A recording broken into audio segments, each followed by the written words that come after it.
Alrighty, what's going on everybody? My name is Coach Matt. I'm going to be teaching you guys the two most basic throws in Ultimate Frisbee, the backhand and the forehand. The forehand is also called the flick, so if I use them during this video, they mean the same thing. Okay, so the first throw we're going to learn is the backhand, and we're going to start off with the grip.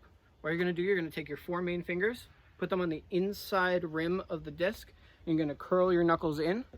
Your thumb is going to sit on top of the disc on these little rings. Those are called flight rings, so you're going to want to rest it right on top of there. If you're having trouble holding onto the disc tightly, what you can do, you can take your middle finger and your ring finger and point them outward. That'll help with stability and keeping the disc flat all the way through your entire throw. Alrighty, next part of the backhand is going to be your body positioning. So just like in basketball, you're allowed to have a pivot foot since you're not allowed to travel with the disc. So your pivot foot is going to be the opposite foot to where your throwing hand is. So I'm right-handed, so my left foot will be my established pivot foot. So I can pivot around like this. When you're starting your throw, what you're going to do, you're going to take your throwing side foot, take it across your body, and step forward a little bit. Once you have that, all your power comes from your core and your release on your throw. So the further back you reach, the more power you're going to have behind your throw. What you're going to want to do, you're going to want to take the disc straight back to straight forward. You want to throw it across your chest as much as you can. You don't want to have a big sweeping motion because that'll end up going in a direction you don't want it to go. So next point is you're going to want to keep the palm of your hand pointing backwards for the entire duration of your throw. So you're going to want to point your palm backwards. You're going to lead with your elbow, keeping it nice and high. Then you're going to follow with your wrist. And then the back of your hand will be the last point before you actually release the disc. When you get to that point and the back of your hand is at the furthest part away from your body, you're going to want to snap your wrist and stop your motion right there. You don't want a big sweeping follow through, just like you don't want a big arching throw. Alrighty, now that you have all the mechanics down, this is what it looks like from beginning to end. Alrighty, next throw we're going to learn is the flick or the forehand. We're going to start off with the grip again. What you're going to do, you're going to take your throwing hand, take your middle finger of your throwing hand, put it on the inside rim of the disc. These other two fingers on the outside will be flush right up against the edge of the rim. Your pointer finger can go flush all the way up against your middle finger, or if you're struggling to hold onto the disc and you want more stability, you can point it outwards towards the middle of the disc itself.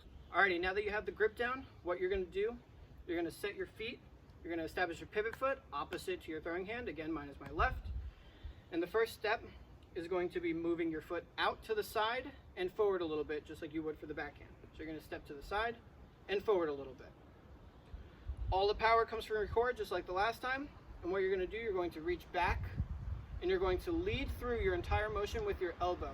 What you want to do, you don't want to keep your elbow flushed up against your body. You're going to want it out a little bit, but not so far out that you're uncomfortable. It's a comfortable distance out away from your body. When you lead with the elbow, the rest of your arm all the way up to the disc is going to follow through and snap like a whip. When you're doing this motion, you want to make sure that your palm is pointing upwards this time. Best way to focus on this is keeping your thumb back and your pinky forward. Okay, so the last point of the flick is going to be your follow through. Once you do the entire motion, leading with your elbow and the rest of your arm following through, once you release it, you're going to snap your wrist as hard as you can, and you're going to stop your arm right here. Again, just like with the backhand, you don't want to have a sweeping motion afterwards because the disc will go in a direction that you don't want it to end up going in. Alrighty, now here's a demonstration of the entire throw all the way through. Alrighty, now I'm going to talk about a drill that you can do by yourself or as a competition with one of your friends. This drill is called target practice. What you're going to need at least one disc, the more the merrier. You're going to need a target and you're going to need a wall so you're not chasing after the disc too far. What you're going to do, you're going to stand about 15 feet away and you're going to try and throw the disc at the target. What you're going to do, you're going to do 10 backhands and 10 flicks.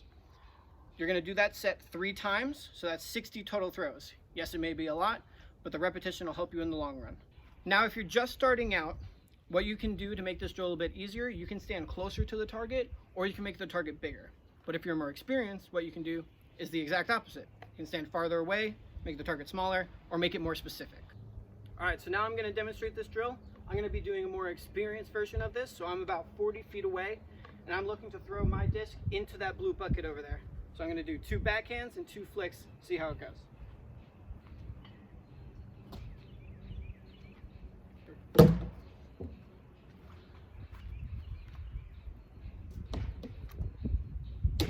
Okay, so I was 1 for 4 on my attempts, but don't just be discouraged if you're missing your target. Imagine that you're throwing it to a human person with arms, and as long as it's close enough and a catchable disc, then you'll be good to go. Thank you guys so much for coming out and listening to this. Good luck in your upcoming season, and if you have any questions, feel free to let me know.